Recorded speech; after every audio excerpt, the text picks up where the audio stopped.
Florida. Withdrawn. The gentlelady from Florida may resume her comments. The gentlelady from Florida has 42 seconds remaining. Excuse me, Mr. Speaker. Did you rule in my favor? The demand has been withdrawn by the gentleman from Georgia. He has withdrawn his demand that the words be taken down. Therefore, the gentlelady from Florida may resume her comment. She has 42 seconds remaining. Thank you, Mr. Speaker. You know, this is a sad day in the House of Representatives. Would you please turn the mic on and please ask the House to be... House will come to order. All members please take their seats or take their conversations off the House floor. House will come to order. The gentlelady from Florida is recognized. Thank you, Mr. Speaker. This is a sad day in the House of Representatives. I want you to know that. This is the people's house. And to separate the farm bill from the elderly, from the children, this is a shame. Mitt Romney was right. You all do not care about the 47%. Shame on you.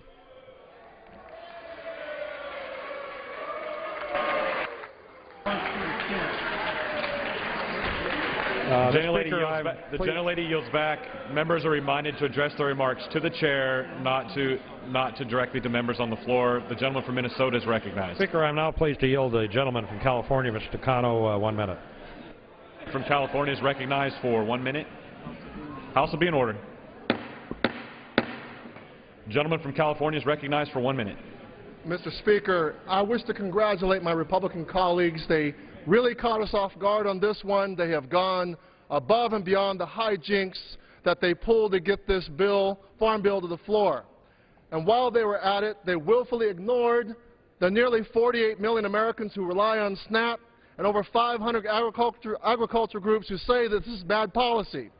There is a reasonable center here, and I know we can reach a rational compromise if we will stay here and work at it. What's the rush to get out of town? Let's stay here and get the job done that the American people sent us here to do. The gentleman yields back. The gentleman from Minnesota is recognized. Speaker, could I inquire, do I have 1 minute left? The gentleman from Minnesota has 2.5 minutes remaining. Okay. Speaker, I'd yield the gentlelady from Texas 1 minute. The gentlelady from Texas is recognized for 1 minute. House is not in order, Mr. Chairman. House will come to order. The gentlelady from Texas is recognized. I thank you. I think what we've come to today, and I hope my colleagues on the other side of the aisle understand the passion, but the ripping apart of our literal hearts around a bill that is going to continue to pierce the existence of 46.2 million people living in poverty, almost 10 million families. From my friends from my state, 3.4% of children living in poverty, 17% of elderly, and 21% of adults, because this is about hunger. And hunger is silent. We cannot pass this farm bill today because there is no proof, there is no documentation, there is no written commitment that we will ever get to the SNAP program, and food stamps will be no more. The supplemental nutrition program will be no more, because as I said, the only thing we will carry home today will be a bragging rights of a soundbite that I cut the budget. I threw the children of America under the bus. Gentlelady's time and expired. we should vote no on the farm bill. Time I expired. will not throw the children under the bus. The gentleman from Minnesota is recognized. From Minnesota is recognized. The gentleman from Minnesota is recognized. I recognize the gentleman from Mississippi, Ms. Thompson, for unanimous consent. The gentleman from Mississippi is recognized. Thank you. Mr. Speaker, I ask unanimous consent to rise and extend my remarks in strong opposition to this bill. This bill makes millionaire farmers richer. It takes from the poor. It makes the poorest Americans suffer. This bill promotes hunger in the richest country in the world. We should not be about that. We are a better country. We should demonstrate that every day we are on this floor. What we are doing today will go down in history as one of the greatest misgivings and misguided laws in this country. Is there objection? Without objection, the gentleman's time for Minnesota will be charged. Mr. Speaker. Mr. Speaker. The gentleman from Mississippi. A point of order that my comments should not be taken from Mr. Peterson's time. As the chair ruled earlier today, it is not in order to embellish a unanimous consent request with debate. When such a request extends into debate, the yielding member is charged. In the opinion of the chair, the request of the gentleman from Mississippi contained debate. The point of order is overruled. Mr. Speaker, I appeal the ruling of the chair. The question is, shall the decision of the chair stand as the judgment of the House? Speaker. For what purpose does the gentleman from Oklahoma seek recognition? With great hesitation, I move to lay the appeal on the gentleman's actions on the table. The question is on the motion to table. Those in favor will say aye. Aye. Those opposed, no. No. In the opinion of the chair, the ayes have it. The motion is tabled. Mr. Speaker, I ask for a recorded vote. A recorded vote is requested. Those favoring a recorded vote will rise. A sufficient number having risen, a recorded vote is ordered. Members will record their votes by electronic device. This will be a 15-minute vote.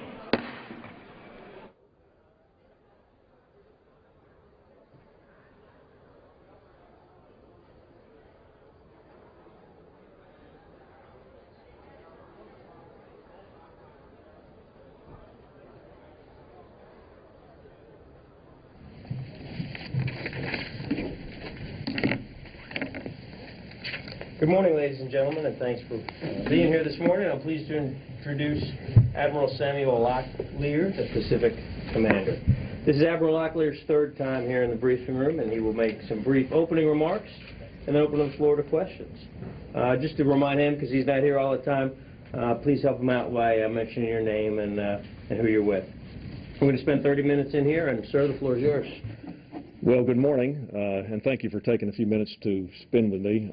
I know there's a lot going on in the world, and for you to spend time thinking about what happens in the PACOM area of responsibility, which is about 51 or 52% of the globe, is, I think, certainly good for me.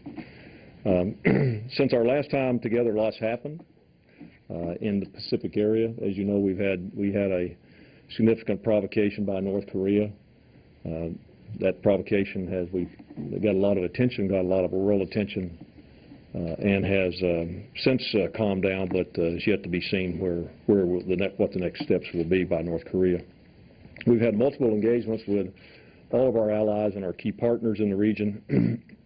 We've been to Shangri-La Dialogue, where Secretary of Defense Hagel provided a very good overview of our rebalance and initiatives. And as you may know, I'm back here now participating in the State Department-hosted Strategic and Economic Dialogue with China. And then the day before yesterday, we had a security dialogue with China, which we do annually. And we also continue to move forward in the Asia-Pacific with the rebalance effort.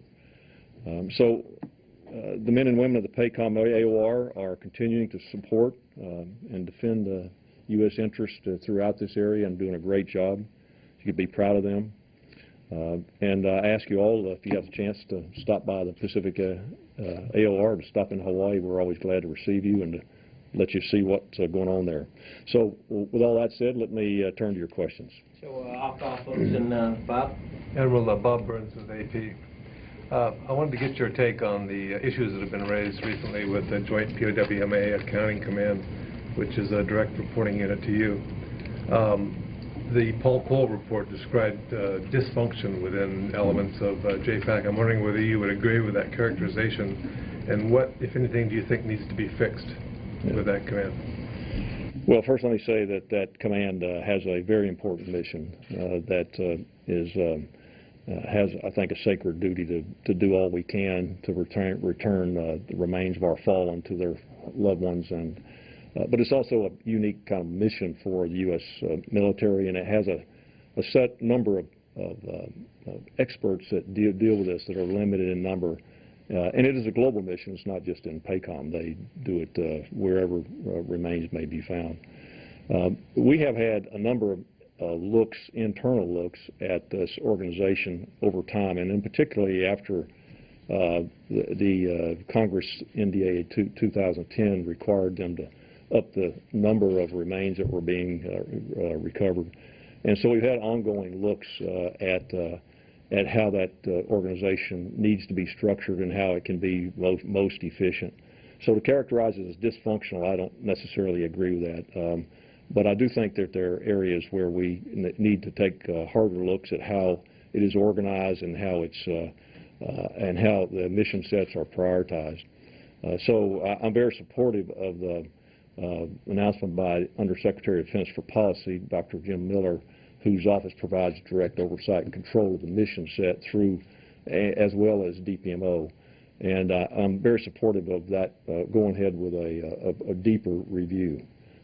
But I would say that the people in that organization are good people, and they've done a lot of good work, and they continue to work in some very difficult conditions in difficult places under difficult political situations. So I have looked at the executive summary of that report, and that you mentioned, and I can tell you I think it's one perspective, but we need to take a broader look.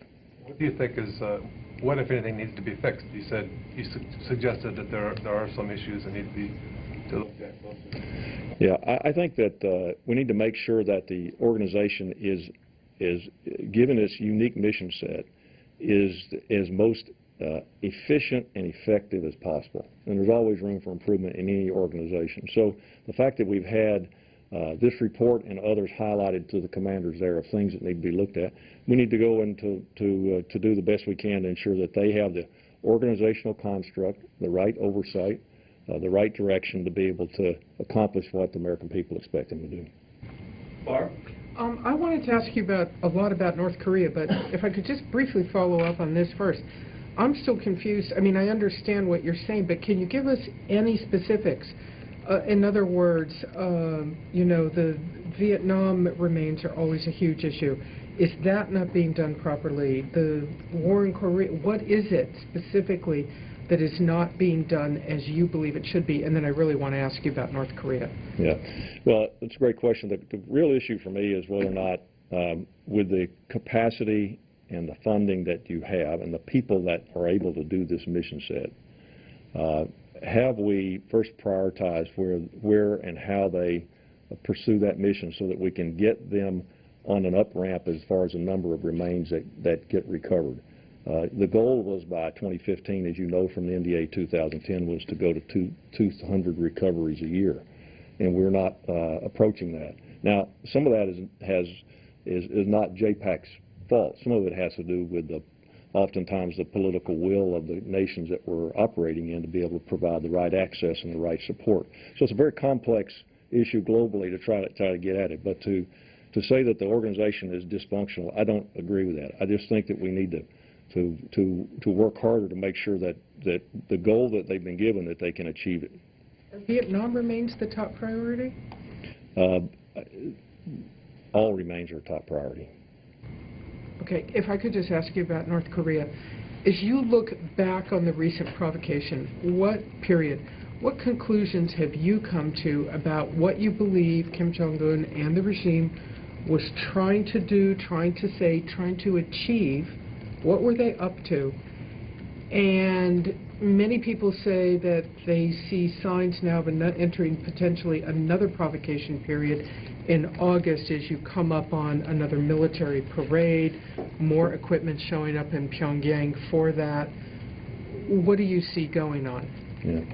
Well, if you take a look back at history, through several regimes in North Korea, they have a strategy of provocation or cycle of provocation where they institute a provocation either against South Korea or against the region or against the United States, raise the rhetoric level, get everybody really all worked up, and then they try to bring you to a dialogue that allows them to, number one, to continue in power, and number two, that would allow them to extract some deal out of it. And we see this cycle going over and over time. So what's changed over that time, I believe, though, is their continued pursuit of nuclear capability. So where we are today with it, I believe, with North Korea is that will there be another provocation?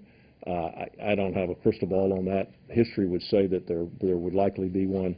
But clearly the position, I think, for all countries in the region and certainly our country is that the North Korea must be committed to the total denuclearization and with complete and verifiable plan to do that.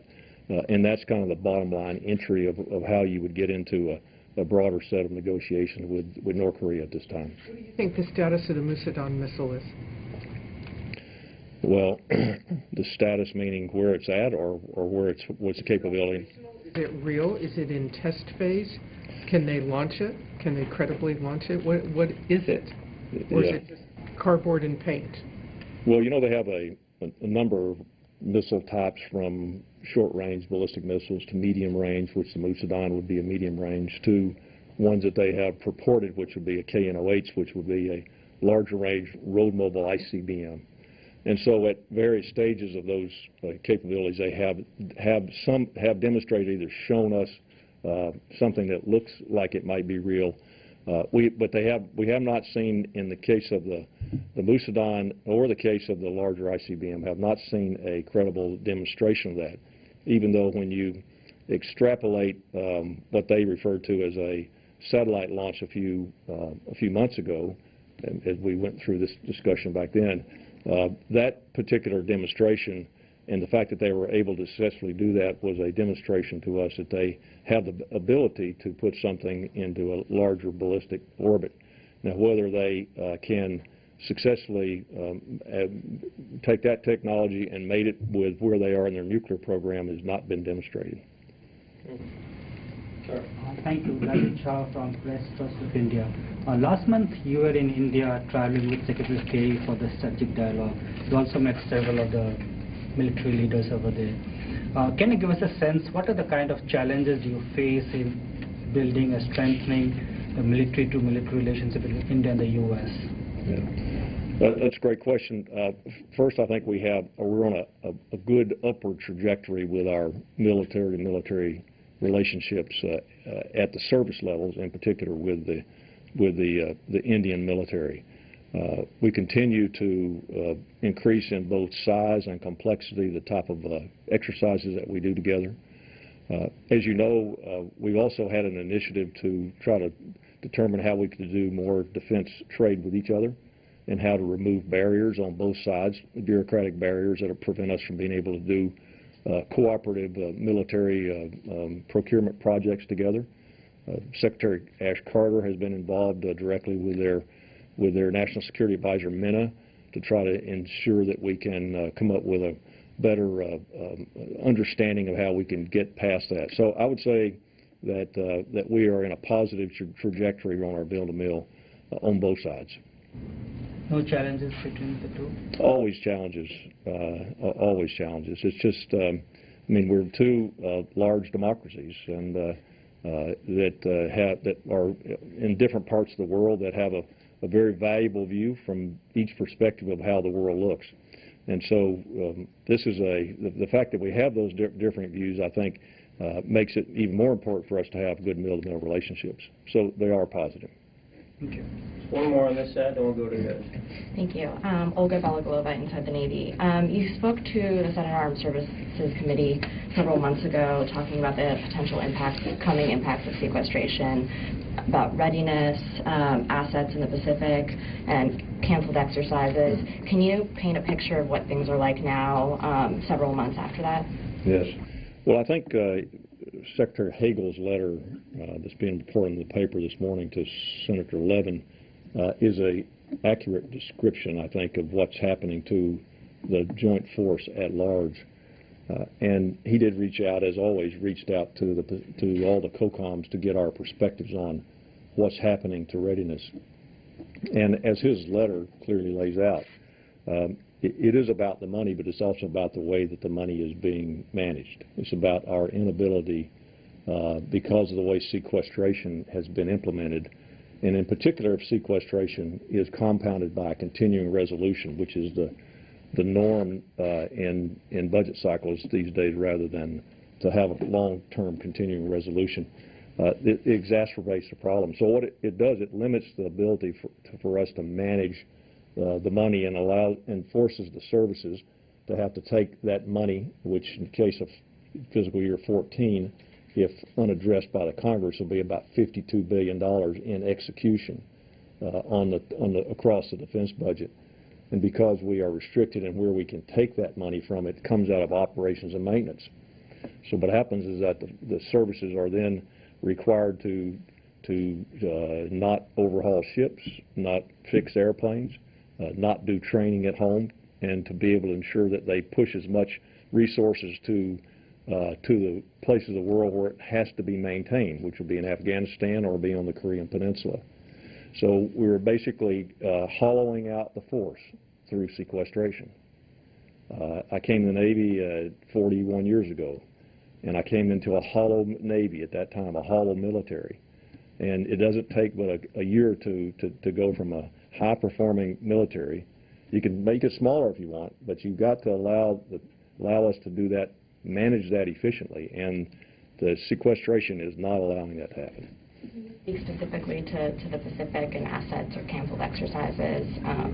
Yeah, in 13 alone, we canceled several exercises, primarily ones that were more U.S.-centered, and we maintain the main exercises with our allies, even though in some of those exercises we actually dialed down the amount of participation we had at them, but we were able to sustain the majority of the benefit of the exercise.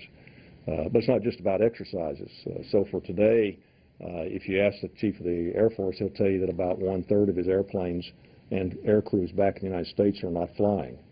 The number of steaming days and flying hours that are allocated to me in the Pacific, and particularly in the Pacific where I have things that we have concerns about, are being decremented. And so it just pushes the risk up for those service members who are potentially out there in harm's way. And that's going to exacerbate through 14 if the sequestration is not relieved. Hi, Admiral John Harper with the Asahi Shimbun. In this strategic and economic dialogue that's going on this week, have you seen any tangible progress in terms of improving transparency between the U.S. and Chinese militaries, or gaining any better understanding of Chinese intentions? Or has this just been sort of a diplomatic dialogue that's been going on for a while? Well, the dialogue's still going on, so I don't want to preempt Secretary Kerry and his counterpart when they put out their final communique on it. This is I will say from my perspective, my second year involved in this particular dialogue. Last year I was there and went to Beijing for it, and was in Beijing following that. And I think that the progress that we're making between our two militaries is quite commendable. It's commendable because we are able to have very good dialogue on the areas where we converge, and there's a lot of places where we converge as two nations.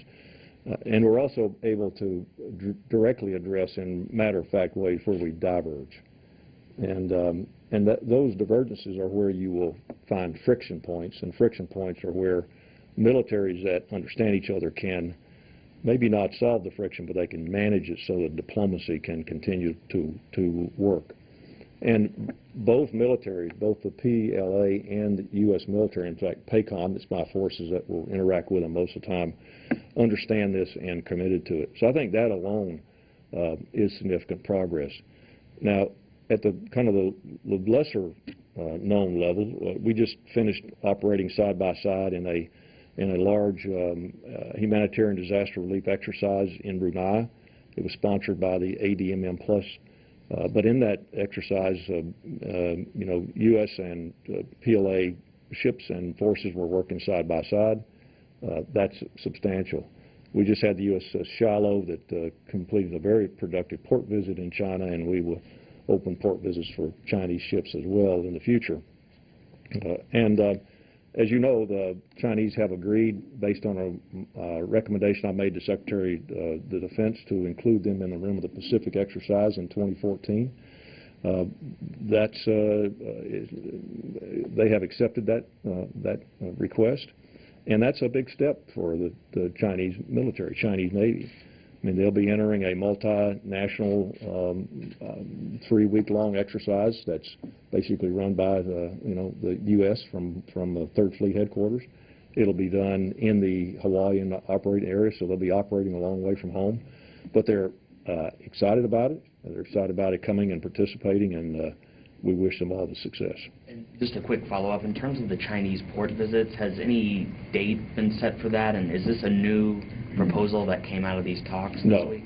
No, these are, we meet several times a year through different defense consultant talks, visits that I make, visits they make, and we plan out a calendar of events that allows us to use the resources we have. And so we've been, I'd say, on both sides, very good at staying consistent with our calendar proposals, of which includes port visits. But no date has been set for that. Without objection, the motion to reconsider is laid upon the table. The gentleman from Oklahoma is recognized. Mr. Speaker, I rise for an inquiry of my colleague, the ranking member.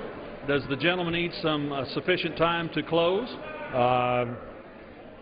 Speaker, Mr. Chairman, it would be helpful to me if you could yield me 2 minutes. You may not like what I have to say, but... In the spirit of comedy, I yield to my ranking member 2 minutes for his use. I thank the chairman and thank him for his leadership through this process. America's 2 largest farm organizations, the American Farm Bureau and National Farmers Union, that don't often agree, both asked us to oppose this bill, and I ask unanimous consent to submit their letters for the record. The idea of splitting this bill is the brainchild of the conservative groups like Club for Growth, Americans for Prosperity, and Heritage Action. Ironically, now that they split the bill, they don't support it. So I ask unanimous consent to submit their letters and statements in the record. Without objection. You know, I spent 4 years working on dairy policy, and I lost a vote on the floor here on that dairy policy, and that was not an easy thing for me to swallow. And in spite of that, I was going to vote for the bill, and I did vote for the bill. What I don't get is that you guys over there have people that have put amendments on this bill, that were successful in amending this bill, and then they vote against it. You know, I don't get how we're going to get a bill done in this place when you've got that kind of a situation going on. You know, but I'll say this, that we're willing, in spite of everything that's happened, to try to work this out somehow or another through this process. I'm not sure how it's going to work. I'm not sure if you've got the votes where we're going to end up. But we have stood ready to work with you. I think you know that, Mr. Chairman. And I believe we had the votes to get this done if we would have just taken that Sutherland amendment out, but it didn't happen. So let's finish this up, move ahead, and hopefully, you know, I had the first hearing on this when I was chairman, April 21st, 2010. And I am sick and tired of working on this bill. So let's get this thing over with. And I yield back. The gentleman's reminded to address the remarks to the chair, not to other members of the body. The chair recognizes the gentleman from Oklahoma. Mr. Speaker, I believe I have the right to close. The gentleman's recognized to close. Mr. Speaker, how much time do I have left? The gentleman has 16 minutes remaining.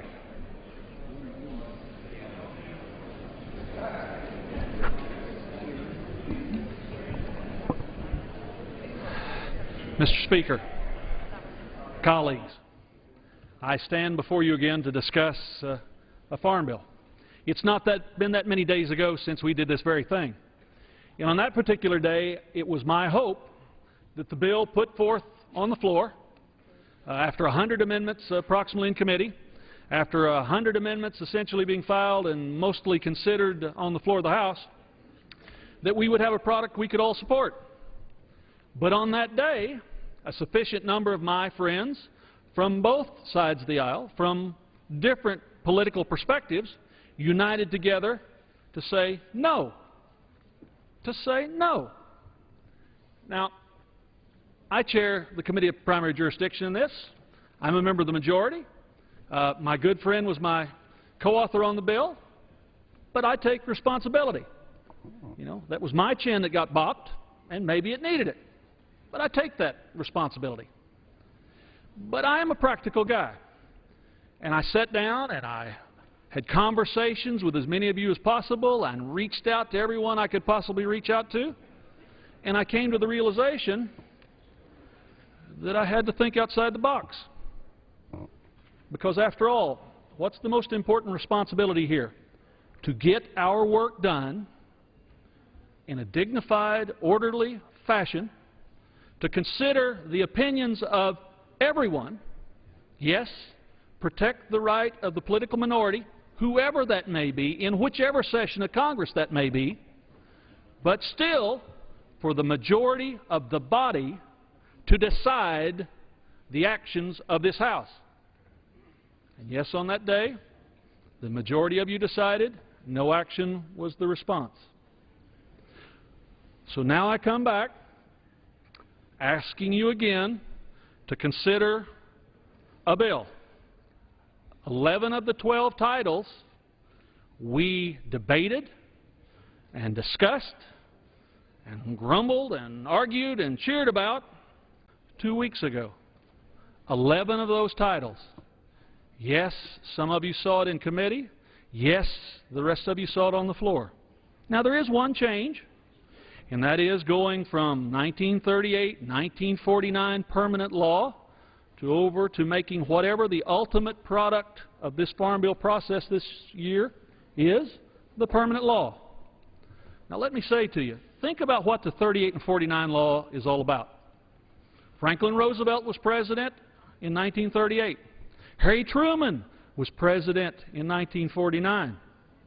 That's been a long time ago. The principles of the bill entail supply management, allotments, quotas, production history limitations, prices based on parity from 1910 to 1913. Wasn't Taft president back then? It is not workable language. Now, I know many of you said, that's the hammer with which we force things to happen. Well, the hammer hadn't worked very well in the last 2 years, has it? It's time to move past that old paradigm, to craft good agricultural policy for rural America, for the consumers out there, and make it the permanent law. And yes, we can pass a new Farm Bill in 5 years if we want, or sooner, but everything will be up to debate, discussion, and voting. Now, what about that Title IV that was in the previous bill that's not in the bill today, dealing with nutrition? It became quite clear to me not many days ago that that was the most complicated part of the process.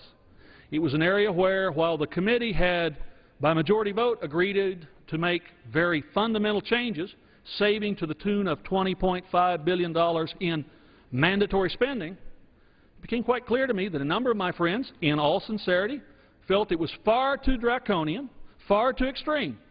And I respect that. But by the same token, I had a substantial number of my colleagues who said, oh my goodness, why couldn't you do more? We demand more. And I couldn't reconcile those two perspectives in this comprehensive bill in this traditional way. So what's the alternative? I ask you today to vote for a Farm Bill. What an amazing concept. And all of you who represent farmers and ranchers, the men and women who raise the food and fiber, who get things done in this country, when you go talk to them, they'll say, why didn't we do that all along? But the nutrition title. Let me give you my personal pledge. The committee will work in as bipartisan a fashion as I hope we traditionally always have to craft language. My only problem is, having dealt with this issue already, I can't guarantee you what the product will look like coming out of committee or coming across the floor. I can't guarantee that. But I can assure you that in the committee it will be a fair and open process. I can assure you that you'll be able to state your will on this floor, and hopefully if 218 of us can agree on a nutrition title, then the two bills can hopefully be wedded, matched, conferenced is the more appropriate phrase to say, with the work of our friends over in the Senate, and will ultimately have a product. But I just can't give you the kind of guarantees you need, because I have to have 218 of you agree on anything. But I can give you my commitment to work in that direction. Now, I know there are some very grave concerns. What if we don't succeed in passing a nutrition title? What if the Senate says that's your fault, United States House? I would remind you that SNAP's programs are an appropriated entitlement. And that means the issues can be addressed through the appropriations process. And that's occurred before. No one ever went without a benefit that they qualified for. But I would also say to all my friends who care so intensely from every perspective about this bill, that doesn't guarantee you that you will get what you want, any of you. It just means that if we are not able to address nutrition through the regular authorizing process, our friends on the Appropriations Committee, the Ag Subcommittee of Appropriations in particular, now become the frontline discussion. But once again, the House will work its will through the committee process and across the floor. Now, if you see a common thread here, it is that I have amazing amounts of faith in you.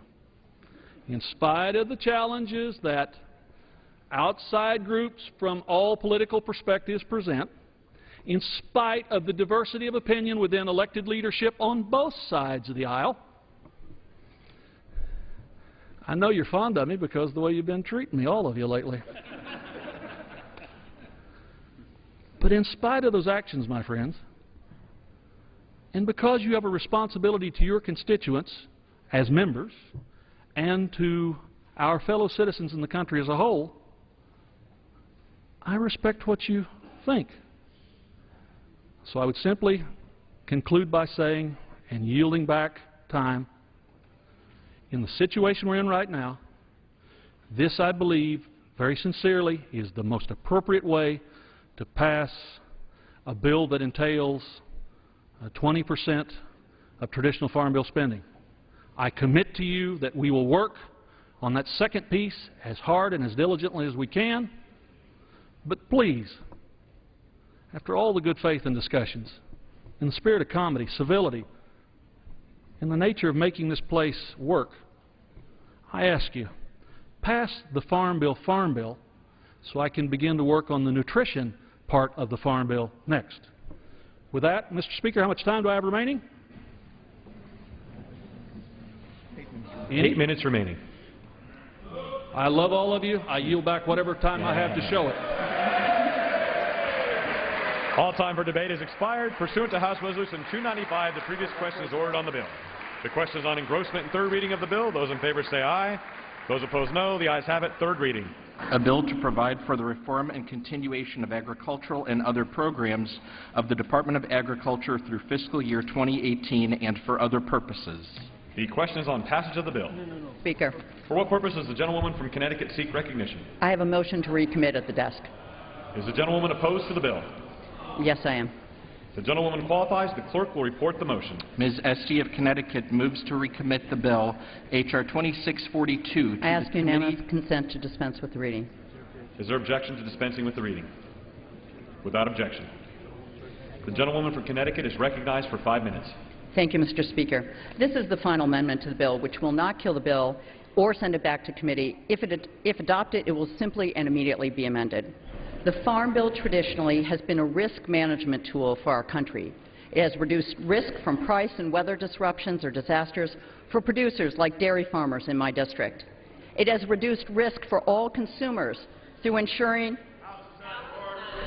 Suspend. The House will come to order. Members will take their conversations off the floor. Members will take their seats. The gentlelady from Connecticut is recognized. Mr. Speaker, can I reserve a point of order against the Gentleman's reservation is not timely. The gentleman from Connecticut is recognized. Thank you, Mr. Speaker. It has reduced risk for all consumers through ensuring a plentiful, wholesome, safe, and affordable food supply with the backstop of SNAP benefits for the most needy, for those who cannot afford to hire lobbyists. And like some of our colleagues have inquired earlier, I too thought that SNAP's exclusion was so incredibly glaring that it had to be a drafting error. After all, how can we ignore the 16 million American children, including 34,000 in my district, lacking basic food security? Unfortunately, today, we are breaking that risk management tool into pieces, and as a result, the risk is for far too many will rise. The increased risk will fall most heavily on consumers. For many children, disabled, and elderly, who comprise almost 60% of SNAP beneficiaries, and for working families receiving SNAP benefits, their risk of food insecurity will rise. Additionally, as more people look for more sources and varieties of food, we are importing record amounts of food from around the world. Unfortunately, we are seeing more and more food safety outbreaks that are linked to the enormous variety of foods from sources worldwide. May I have order, Mr. Speaker? Generally will suspend. House will come to order. Generally may continue. Thank you, Mr. Speaker. One needs to look no further than the current and ongoing hepatitis A outbreak that has been linked to imported pomegranate seeds. Over 140 people have been sickened by this outbreak in 8 states, including Wisconsin, Nevada, and California. And we are seeing recently the largest U.S.-owned meat company being bought by a Chinese company. With industry ownership moving into the hands of foreign companies, how can we ensure food safety in the United States? As a mom, I know how critically important food safety is for our children's long-term health. Mothers in every one of our districts are watching our actions and hoping that we will help keep their children safe, whether at school or at home. Congress must do all it can to ensure that the food being imported is as safe as the food produced in our country by hardworking Americans. The federal government has a vital role in ensuring that our food supply is safe.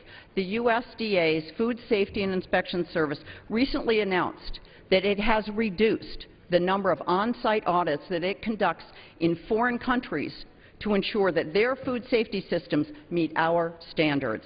These audits used to be conducted annually. Now they've been reduced to only once every 3 years. At a time when food imports are increasing, FSIS is doing less to ensure that exporting countries are keeping food safe. We have a responsibility to correct this trend, and this motion to recommit would do just that. My final amendment addresses 2 food safety issues.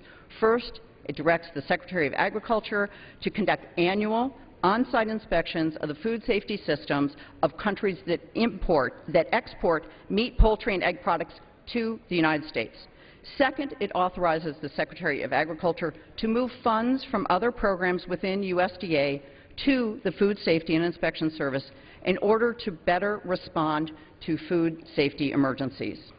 I wish I could have circulated this final amendment to my colleagues to read and review ahead of time, but unfortunately we received the 600-page bill last night.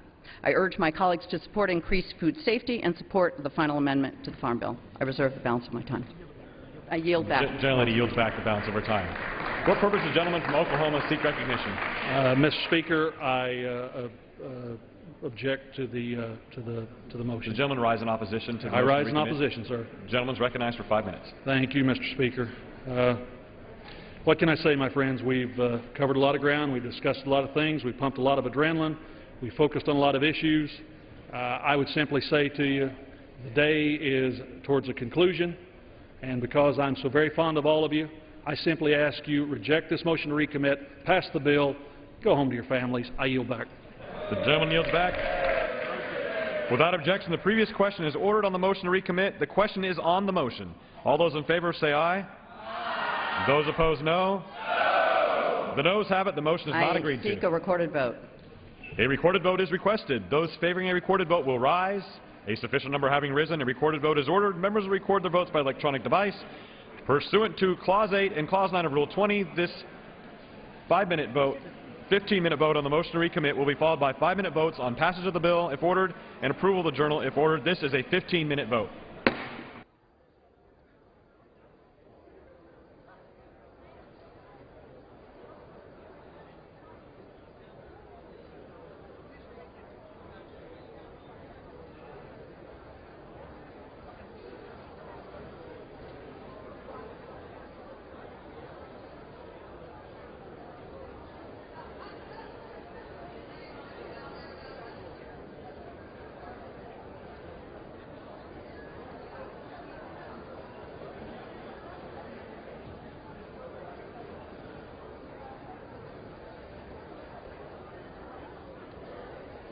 I ask unanimous consent to revise and extend my remarks in opposition to the rule which prohibits members from offering amendments that would protect the children of America from hunger. The chair would advise members to confine their unanimous consent request to simple, declarative statements of the members' attitudes towards this measure. Further embellishments will result in a deduction of time from the yielding member. All I did, Mr. Speaker. Mr. Speaker, Without objection, so ordered. Mr. Speaker, I yield to the gentleman from Florida, Mr. Hastings, for a unanimous consent I thank request. the gentleman for yielding. Mr. Speaker, I ask unanimous consent to revise and extend my remarks in very strong opposition to the Farm Bill rule and the underlying bill because it takes the safety net away from America's poor families. Without objection, the gentleman's time will be charged. Gentleman from Massachusetts. Mr. Speaker, I yield to the gentleman from New York, Mr. Rangel, for a unanimous consent request. The gentleman is recognized. Thank you, Mr. Speaker. I ask unanimous consent to revise and extend my remarks in strong opposition to the Farm Bill rule and the underlying bill because it hurts America's children. Without objection, the gentleman's time will be charged. The gentleman from Massachusetts. Mr. Speaker, I yield. The gentleman will state his inquiry.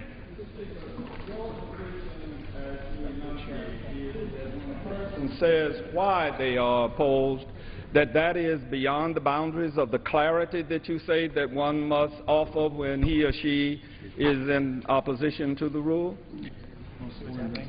The members must limit their motion to simple declarative statements. Any other embellishment will be charged.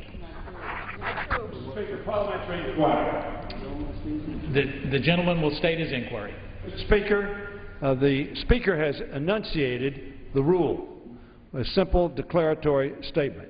Clearly, Mr. Hastings made a simple declaratory statement as to why he was opposed, and it seems to clearly fall within the ambit of the contemplated statement that a member can make without time being charged. The chair has, however, articulated the fact that without objection, the gentleman's time will be charged. If that is subject to an objection, which I think it probably is not, I would object. But I will also appeal the ruling of the chair if the chair continues that ruling, and we will have a vote on that. The chair will evaluate each declarative statement individually. Well, the gentleman's point is made. I thank the Speaker for his observation, and I would hope that the declaratory statement, similar to the one being made by Mr. Hastings, will clearly not, as it historically, in my view, has not done so, count against the time from the gentleman from Massachusetts, and I thank the Speaker. The gentleman from Massachusetts. Mr. Speaker, I yield to the gentlewoman from California, Ms. Lee, for a unanimous consent request. Thank you, Mr. Speaker. The gentlewoman is recognized. I ask unanimous consent to revise and extend my remarks in strong opposition to the Farm Bill rule and the underlying bill because it increases hunger in America. Without order. The gentleman from Massachusetts. Mr. Speaker, I yield to the gentleman from Minnesota, Mr. Ellison, for a unanimous consent request. The gentleman is recognized. Mr. Speaker, I ask for unanimous consent to revise and extend my remarks in strong opposition to the Farm Bill rule and the underlying bill because it increases hunger in America. Without objection. The gentleman from Massachusetts. Mr. Speaker, I yield to the gentleman from Maryland, Mr. Cummings, for a unanimous consent request. The gentleman is recognized. Mr. Speaker, I ask unanimous consent to revise and extend my remarks in strong opposition to the Farm Bill rule and the underlying bill because it takes the safety net away from America's poor families. Without objection. The gentleman from Massachusetts. Mr. Speaker, I yield to the gentlewoman from Florida, Ms. Brown, for unanimous consent request. Mr. Speaker, I ask unanimous consent to revise and extend my remarks in strong opposition to the Farm Bill rule and the underlying bill because it hurts the children of America. Without objection. Gentleman from Massachusetts. Mr. Speaker, I ask you, I yield to the gentlewoman from Wisconsin, Ms. Moore, for unanimous consent request. The gentlewoman is recognized. Mr. Speaker, I ask unanimous consent to revise and extend my remarks in strong opposition to the Farm Bill rule and the underlying bill because it hurts America's children. Without objection. The gentleman from Massachusetts. Speaker, I yield to the gentleman from North Carolina, Mr. Butterfield, for a unanimous consent request. The gentleman is recognized. Mr. Speaker, I have a parliamentary inquiry. The gentleman will state his point. Mr. Speaker, I have finally received a copy of the bill. It appears to have no nutrition title at all. Is this a printing error? The gentleman has not stated a parliamentary inquiry. From Massachusetts. Mr. Speaker, I yield to the gentleman from New Jersey, Mr. Payne, for a unanimous consent request. The gentleman is recognized. Mr. Speaker, I ask unanimous consent to revise and extend my remarks in total opposition to the Farm Bill rule and the underlying bill because it hurts America's children. Without objection. Mr. Speaker, the chair will receive a message. Mr. Speaker, a message from the Senate. Mr. Speaker, Madam Secretary. I have been directed by the Senate to inform the House that the Senate concurs in the House amendment to the Senate amendment to H.R. 588, cited as the Vietnam Veterans Donor Acknowledgement Act of 2013. The gentleman from Massachusetts is recognized. Thank you, Mr. Speaker. I yield to the gentleman from Ohio, Ms. Beatty, for a unanimous consent request. The gentlewoman is recognized. Mr. Speaker, I ask unanimous consent to revise and extend my remarks in strong opposition to the Farm Bill rule and the underlying bill because it increases hunger in America. Without objection, the gentleman from Massachusetts. Speaker, I yield to the gentleman from Texas, Ms. Johnson, for a unanimous consent request. The gentlewoman is recognized. Thank you. Mr. Speaker, I ask unanimous consent to revise and extend my remarks in strong opposition to the Farm Bill rule and the underlying bill because we are the conscience of the Congress. The majority of people getting food stamps are not African American. Without objection, the gentlewoman's time will be charged. The gentleman from Massachusetts. Mr. Speaker, I yield to the gentleman from Georgia, Mr. Lewis, for a unanimous consent request. The gentleman is recognized. Mr. Speaker, I ask unanimous consent to revise and extend my remarks in strong opposition to the Farm Bill rule and the underlying bill because it takes the safety net away from America's poor families. Without objection, the gentleman from Massachusetts. Mr. Speaker, I yield to the gentleman from Michigan, Mr. Conyers, for a unanimous consent request. The gentleman is recognized. Mr. Speaker, I ask unanimous consent to revise and extend my remarks in strong opposition to the Farm Bill rule and the underlying bill because it hurts the working poor. Without objection, the gentleman from Massachusetts. Mr. Speaker, I am proud to yield to the gentlewoman from Alabama, Ms. Sewell, for a unanimous consent request. The gentlewoman is recognized. Mr. Speaker, I ask unanimous consent to revise and extend my remarks in strong opposition to the Farm Bill rule and the underlying bill because it takes the safety net away from America's poor families. Without objection, the gentleman from Massachusetts. Mr. Speaker, I yield to the gentleman from Texas, Mr. Green, for unanimous consent request. Gentleman is recognized. Mr. Speaker, I ask unanimous consent to revise and extend my remarks in strong opposition to the Farm Bill rule and the underlying bill because it hurts the working poor. Without objection, the gentleman from Massachusetts. Mr. Speaker, I yield to the gentlewoman from Illinois, Ms. Kelly, for a unanimous consent request. The gentlewoman is recognized. I ask unanimous consent to revise and extend my remarks in very strong opposition to the Farm Bill rule and the underlying bill because it increases poverty in America. Without objection, the gentleman from Massachusetts. Mr. Speaker, I yield to the gentlewoman from New York, Ms. Clark, for a unanimous consent request. The gentlewoman is recognized. Mr. Speaker, I ask unanimous consent to revise and extend my remarks in total and strong opposition to the Farm Bill rule and the underlying bill because it starves America's children. Without objection, the gentlewoman's time will be charged. The gentleman from Massachusetts. Mr. Speaker, I yield to the gentlewoman from Florida, Ms. Wilson, for a unanimous consent request. The gentlewoman is recognized. Mr. Speaker, I ask unanimous consent to revise and extend my remarks in strong opposition to the Farm Bill rule and the underlying bill because it hurts the working poor. Without objection, the gentleman from Massachusetts. Mr. Speaker, I'm happy to yield to the gentlewoman from Texas, Ms. Jackson Lee, for a unanimous consent request. Speaker, I ask unanimous consent. Speaker, I ask unanimous consent to revise and extend my remarks in strong opposition to the Farm Bill rule and the underlying bill because it takes food from children and it increases the number of starving children in America. Without objection, the gentlewoman's time will be charged. Gentleman from Massachusetts. For what point? Mr. Speaker, referring to your previous ruling, one is allowed to give explanation for their opposition, and those words are to be counted as part of the unanimous consent. In the opinion of the chair, the woman exceeded those simple declarative statements. I'm trying to be fair with this. I thank you, Mr. Speaker. Can you declare, Mr. Speaker, what the interpretation is for excessiveness? The chair will judge each statement as to its simple declarative nature. Continuing the parliamentary inquiry, is the amount of passion in your voice and opposition to the idea that this bill creates more starving children, is that what will create? The gentlewoman has not stated a point. The gentleman from Massachusetts. I thank the Speaker. Well, Mr. Speaker, may I inquire how much time has the Speaker charged us for these unanimous consent requests thus far? And a quarter. The gentleman from Massachusetts. Mr. Speaker, I am happy to yield to the gentlewoman from California, Ms. Bass, for a unanimous consent request. The gentlewoman is recognized. Mr. Speaker, I ask unanimous consent to revise and extend my remarks in strong opposition to the Farm Bill and the underlying bill because it contributes to hunger in America. Without objection, the gentleman from Massachusetts. Mr. Speaker, I yield to the gentlewoman from Maryland, Ms. Edwards, for a unanimous consent request. The gentlewoman is recognized.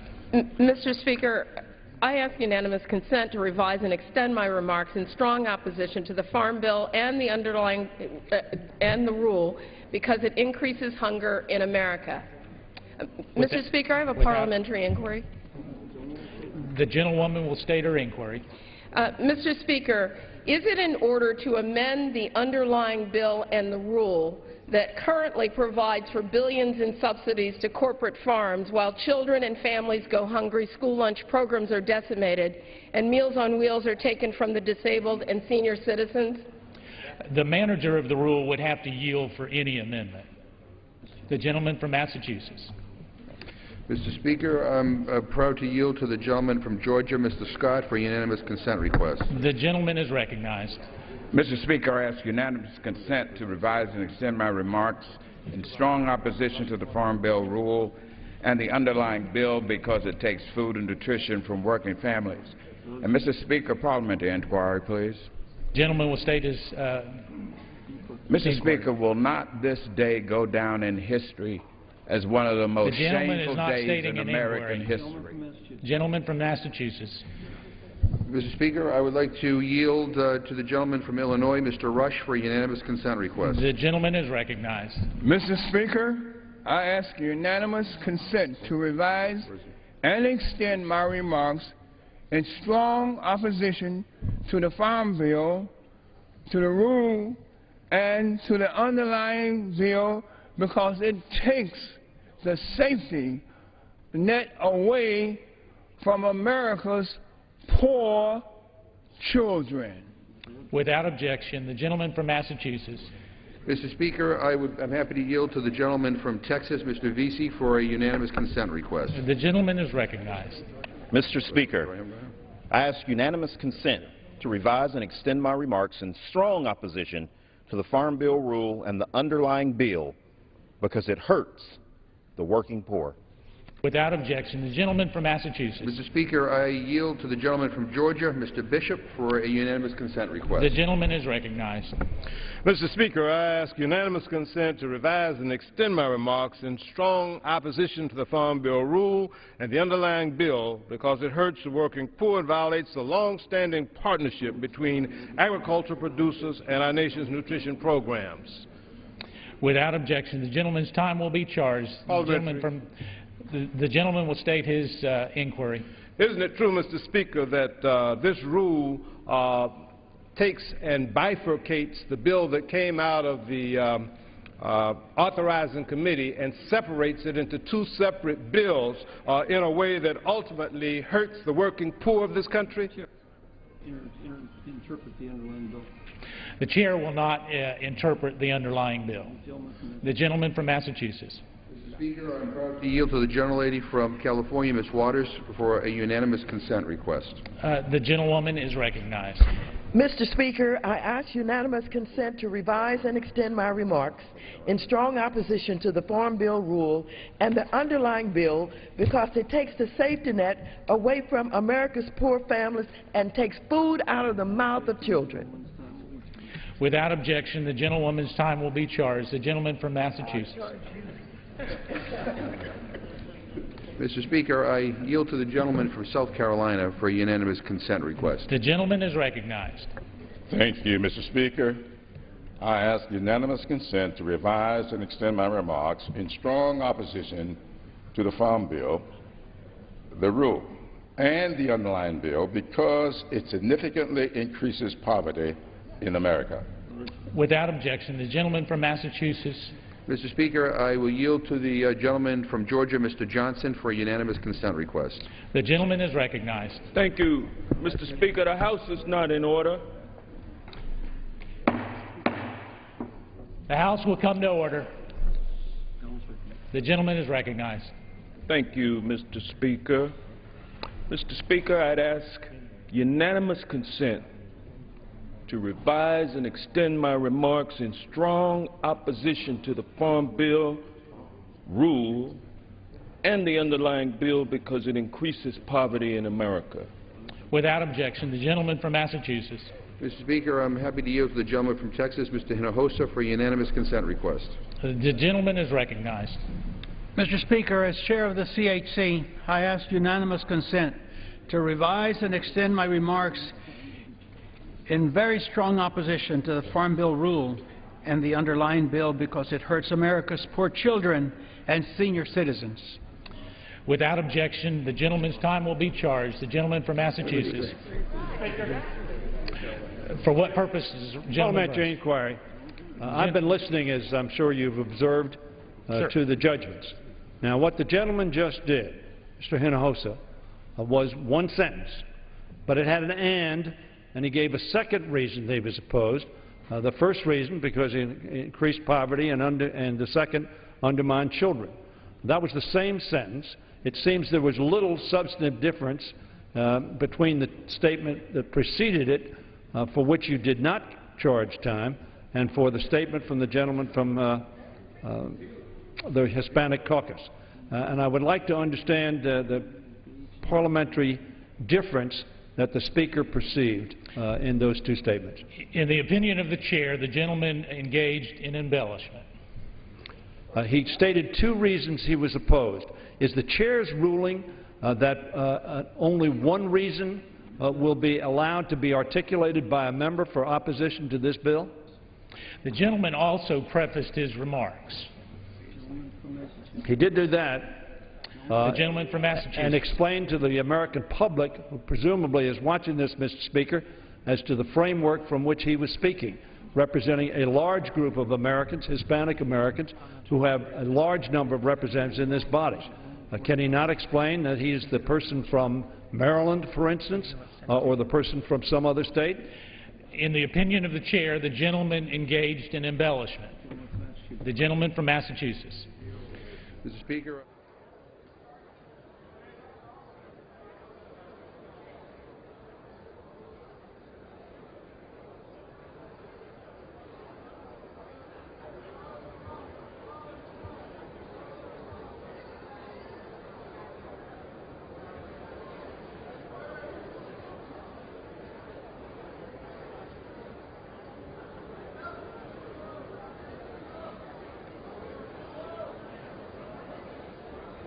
Vote. The yeas are 198, the nays are 226. The motion is not adopted. The question is on passage of the bill. Those in favor will say aye. Those opposed will say no. The ayes have it. The bill is adopted. Speaker. Gentleman from Minnesota.